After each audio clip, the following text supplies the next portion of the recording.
beautiful souls? Welcome to another episode of the Quantum Alchemy Podcast. So today we have special guest Sandy Kusano, who is a dedicated mental fitness coach who empowers women entrepreneurs and executives worldwide to overcome imposter syndrome, procrastination, perfectionism, and people pleasing. Trained with Positive Intelligence, a program that integrates neuroscience, cognitive psychology, and performance science to enhance mental fitness, Sandy helps ambitious women embrace their individuality and live authentically, free from self-sabotage. Her coaching practice, Joyful Optimist Coaching, uniquely combines Eastern and Western philosophies with innovative brain-body science. Welcome, Sandy. Thank you. Thank you so much for having me. It's a pleasure to be here.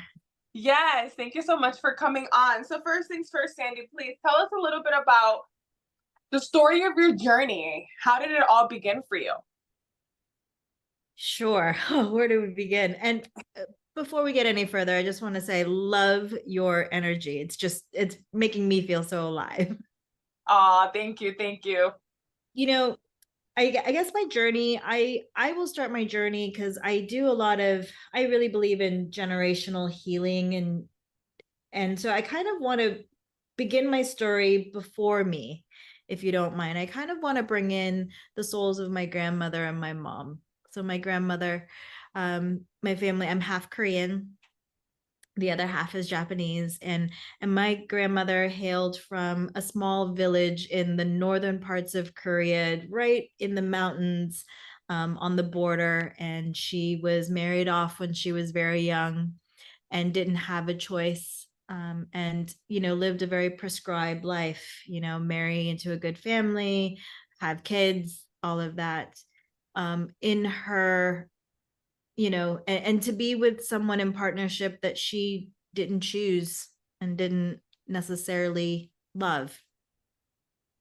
And I never understood it as a young kid, because I grew up with my grandparents in the home, and she would never, show affection towards my grandfather and all those, there wasn't that love. And I never really understood that as a kid. And it was only later in life when I understood her story of why that was, and in discernment, right? And then my family lived at a time when Korea was quite poor. It was not the cool thing to be.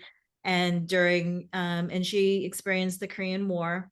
And during the war, or right before the war, my mom was born. So my mom was the eldest of 6 children, 5 girls, 1 boy. And she was quote unquote the smartest.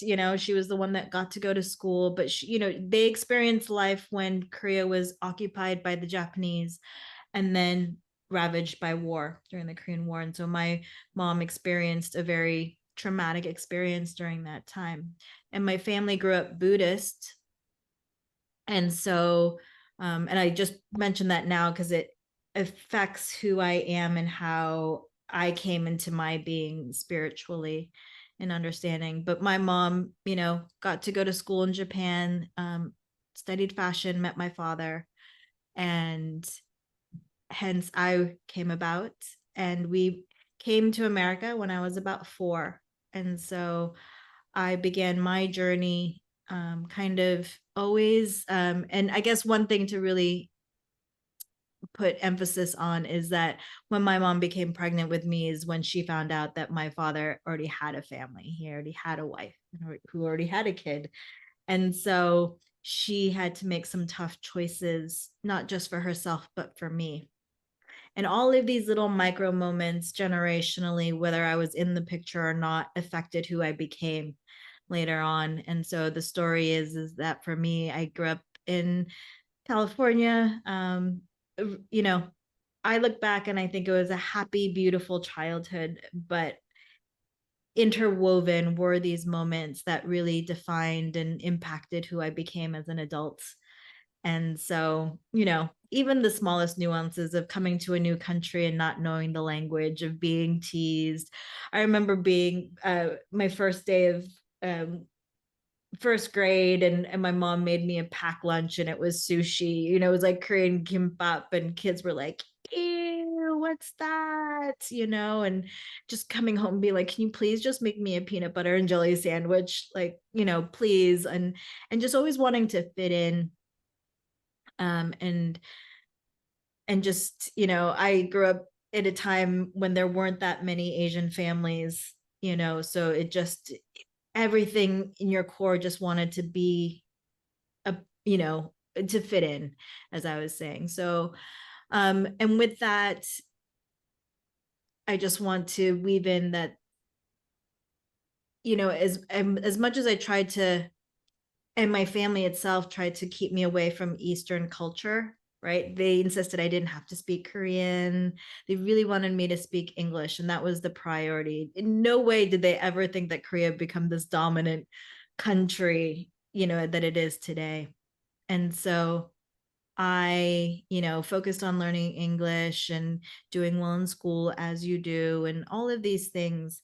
But the interesting is, because I grew up with my family, my grandparents, my mom, her uncle, we were just like this very, blended family. The Eastern philosophies and beliefs and cultures just were infused in my upbringing.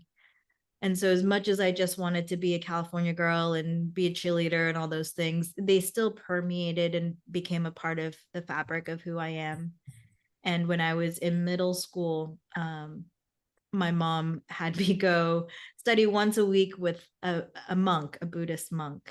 And I just started learning these like very simple understandings of how to be in the world or how to relate to the world that was just different, that you didn't hear or see anything else.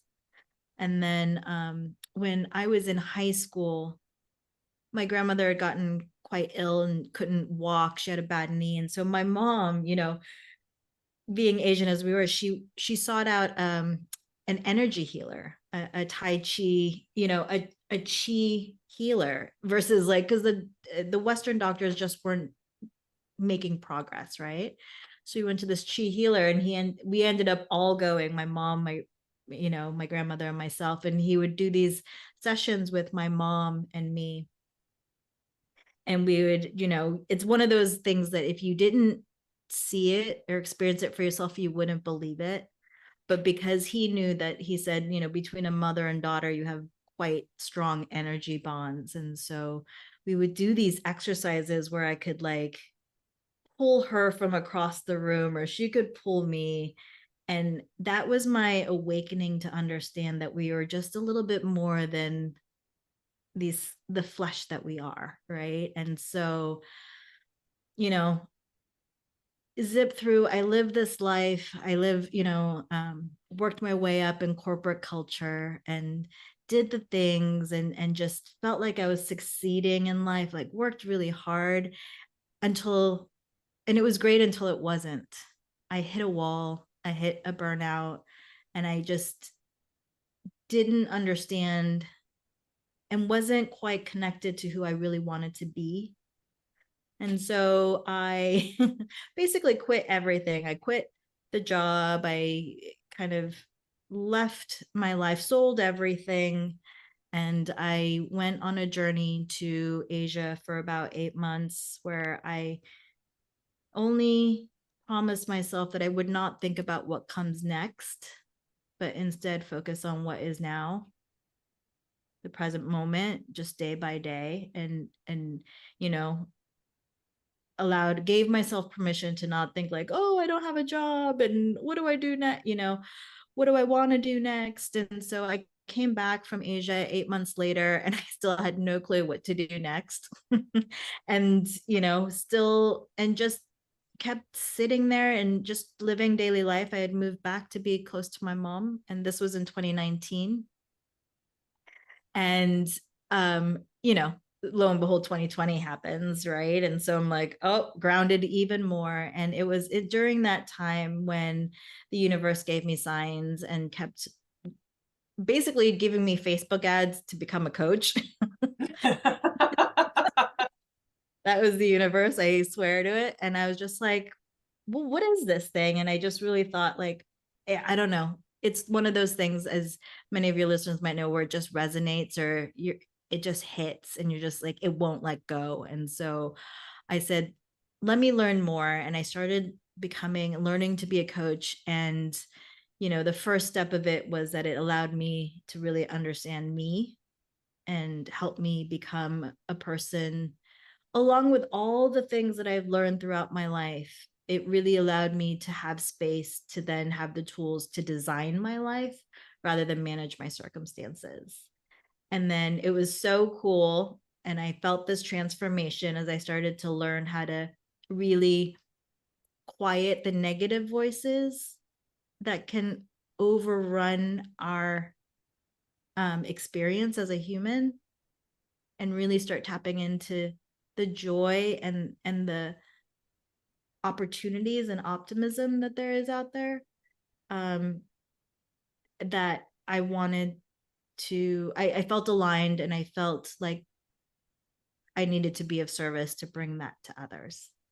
And so that's where I am today with coaching as a mental fitness coach and a human potential coach to help not just women, but women and their allies just tap into their joy and experience life where they can be successful, happy, and mitigate their stress and be joyful.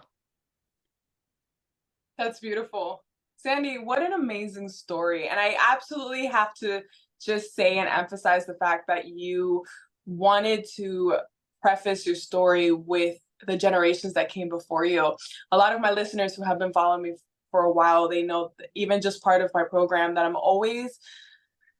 I'm just so grateful to our ancestors, because even though there we did inherit certain trauma, certain wounding, certain conditionings from them, they also gave us a lot of strength and a lot of things that we carry forth, and I wear them proudly. And if it wasn't for them, we wouldn't be, right? And so I'm so grateful that you started with that. I absolutely love that. And now moving forward, boom, you had your life, you became a corporate executive, and then you kind of had this breakthrough moment, which a lot of people can really relate to, because there's always this, now there's several, but there's this one key moment that really just says, the universe basically says, okay, it's time for you to change direction. It's time for you to switch. It's time for you to take another path. And that's what happened for you, eventually becoming the Joyful Optimist Coach, which, by the way, I absolutely love the name for it. I absolutely love that. So let's go ahead and kind of backtrack a little bit, because I know that some of my listeners are wondering, okay, so what were some of the deeper challenges? If you can name me at least three, I know there was a few, but if you can name at least three of the deeper challenges that you had to overcome personally in order to become a more joyful, embodied state of being, where you then can carry on that work and offer that service for others. Yeah. I think one of the most revolutionary concepts for me to begin the healing journey was to open up the power of empathy for myself and for others. We can very much, as you were saying, hold on to resentment or grudges of those that put us in those circumstances, so to speak, right? Oh, mom made these choices for me, grandmother made these choices, whatever, on and on. And I had to come to a place of grace where, I think we all arrive at different times to the realization that our parents are just human. And they just did the best that they can, and they didn't know it all.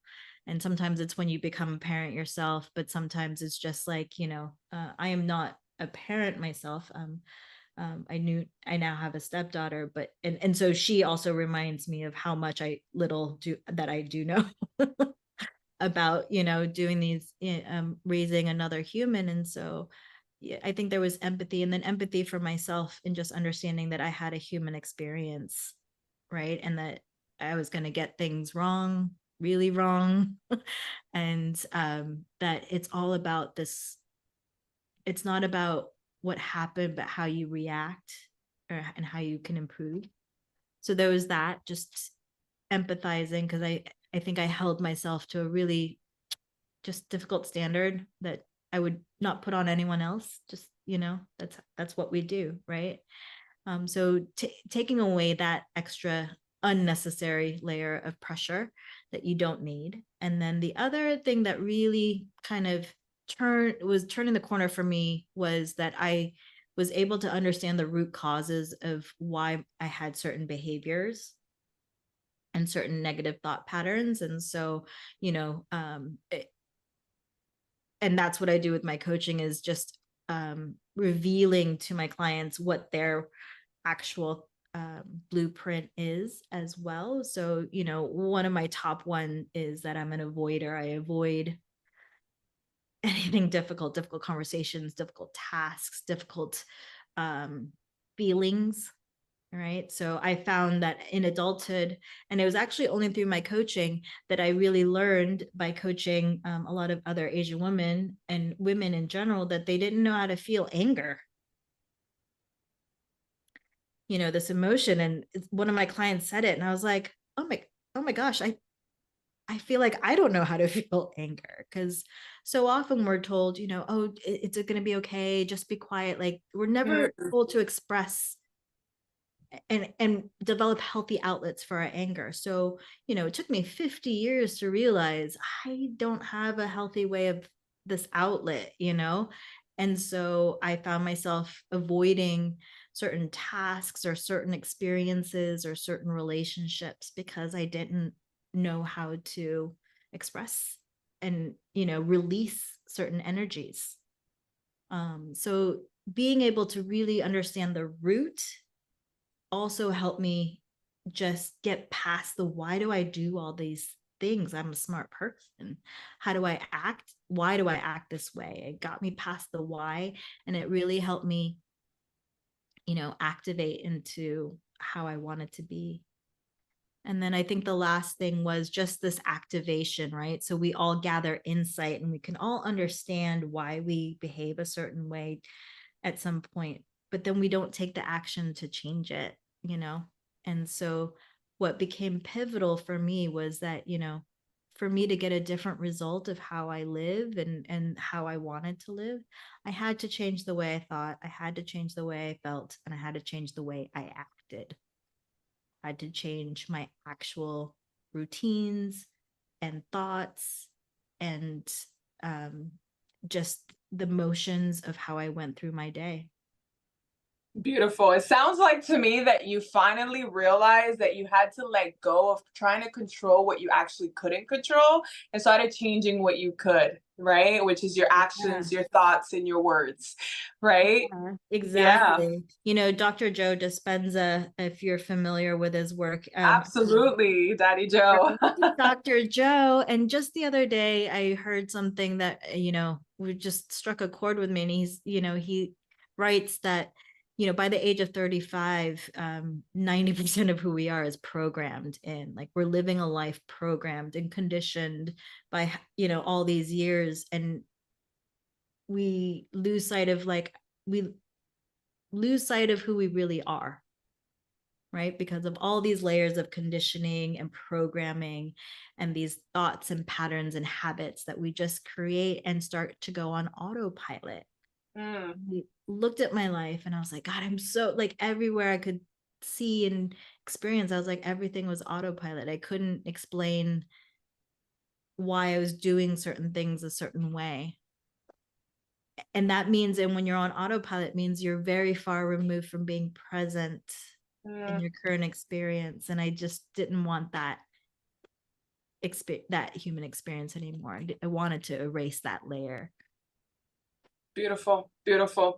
Okay, so tell me what was the reason why you trained in positive intelligence, and explain what that is for those who do not know. Yeah, absolutely.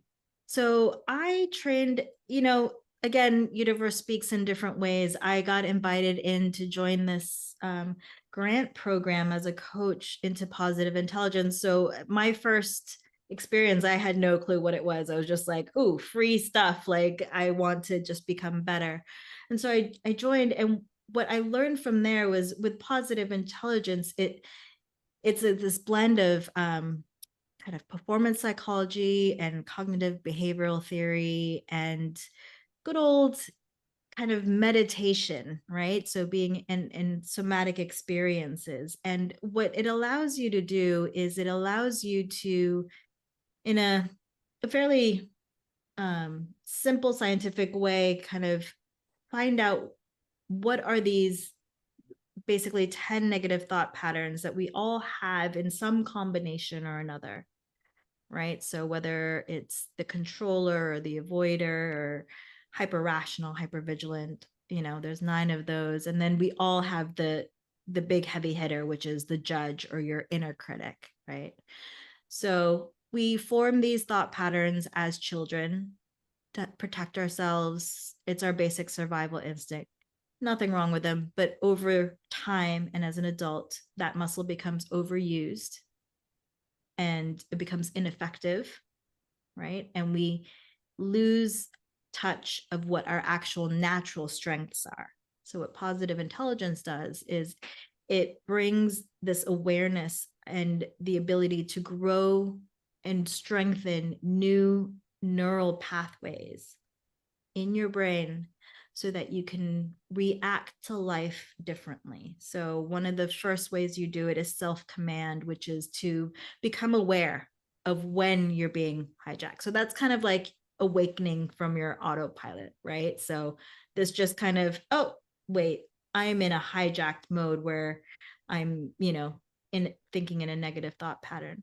And then the other is to um kind of, I say it's almost like stop, drop, and roll. So there's like this awareness, you know, experience. And then the roll is like when you start to do PQ reps or just these like physical exercises, micro, right? So that you can get back into your body versus your overthinking head that we all have, right? So bounce back into your body by just experiencing your physical sensations of touch or hearing or smell or taste or, anything of that. And then once you're able to do that, you can bring yourself out of your survival state, which when you're in your survival state, you're in the part of your brain that prevents you from being creative, doesn't allow you to make clear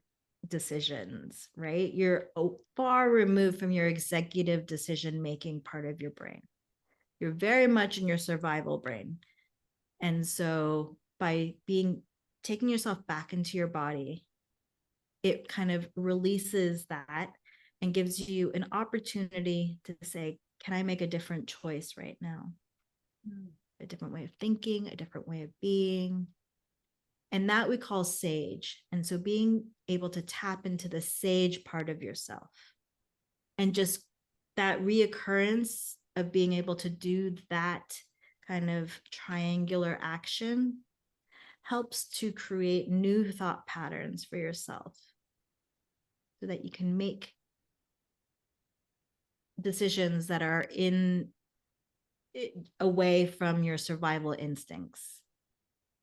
Beautiful. Beautiful. So I know that you're incorporating this into your practice. So let's say that one of our listeners, they feel like they resonate. How exactly would you be able to help them, or what does your process look like?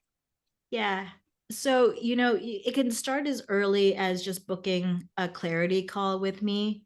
Um, Anyone who books a clarity call with me gets the opportunity to take the assessment to figure out what their kind of blueprint is. And then I go over it with them in a way where it might bring them insight or understanding as to, okay, like, that might explain a lot of like where they are at the moment. And then we can discuss, different ways of how, if this works for you, how do you want to move it forward? You could move it forward by just having one-on-one coaching with me in the sense that like you might be an entrepreneur or, in a working environment and have certain goals, right, that you want to achieve. How do we get you there faster? Like, not just achieve the goal, but kind of accelerate that opportunity by then, creating a different version of yourself. And I hate to say different, but actually aligning to the truer version of yourself, right? The truer version of yourself that when you, because one of the things that I experience personally and what I see with my clients is that often we're going for these goals and trying to reach these things, but they're coming from the place of the saboteurs, right? They're coming from a negative place. And so when we get to that place of achievement, we're not satisfied. We're not. And then, it might sound familiar to your listeners. They might say, like, oh, when I get that promotion, I'll be happy. When I leave my job and start my business, I'll be happy. I'll be happy when syndrome will never stop if you are in this thought pattern. And so to actually break that cycle and just understand you could be happy now, just be happy now, right? And so just going back to what you're saying, there's a variety of ways. I have like masterminds and group coaching sessions as well, because I also believe in the power of healing with others, especially as, the feminine energy. So, working in circles and allowing to just heal one another. So I'll do a lot of group sessions as well. So, for anyone that's interested, that's kind of just, I work with each individual to find the path that suits them in their time where they are right now. Beautiful. Sandy, thank you so much for sharing your story and thank you for being vulnerable. This has been an amazing conversation. I'm going to go ahead and ask you a few questions that I ask all of my guests. So my first question for you is, what is the purpose of life?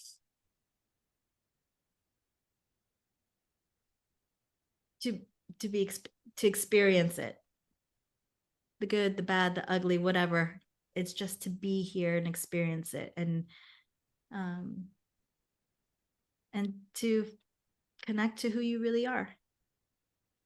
Beautiful. What does love mean to you? Oh, wow. What does love mean to me?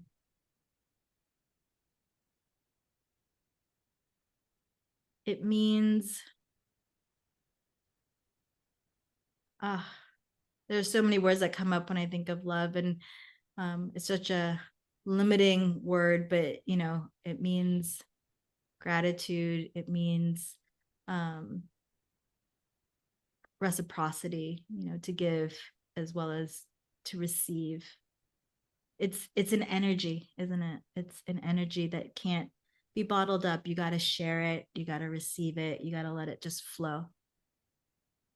I love it. Every time I ask that question, everyone has a different response because their perception and their experience of love is different, but no answer is wrong, in my opinion. They all are valid. That's beautiful. Okay, last question for this one is, if you could go back and talk to 7-year-old Sandy, what would you say to her? Just to keep eating the sushi at school, it's fine because eventually it'll be cool. And to not worry about the best piece of advice that I only got when I was like 50 that I wish 7-year-old Sandy heard was, none of my business to care about what other people think of me. Beautiful. What's next for you, Sandy? I am launching my podcast. Yay! I'm launching my own podcast called Spilling Our Tea. So I'm really looking forward to that journey and launching it. But it's powerful conversations with Asian female leaders to open up and normalize the conversations around mental wellness and mental health. And then, just continued coaching. I'll be launching a few new programs, the Joy of Focus and Ignite. Just doubling down on how I believe we can be more mentally fit and more joyous in our being. Beautiful, beautiful. Where can our listeners find you, reach you, connect with you? How can they do that? Absolutely. My website is joyfuloptimist.com. Really easy. And all my handles are the same. So Instagram, Joyful Optimist, Facebook, Joyful Optimist, TikTok, Joyful Optimist. And you can find me there. All right, awesome. So for all of the listeners, I'm going to go ahead and put all of the information in the show notes along with an easy clickable link so that you guys have easy access to connect with her. Sandy, thank you so much for coming on. This was such a beautiful conversation. Honestly, I just love just meeting new people and connecting with such beautiful souls. Again, thank you so much for bringing your medicine, your magic, and your love to the world. We love you so much. Thank you. Thank you. All right. And to everyone else, until next time, much love.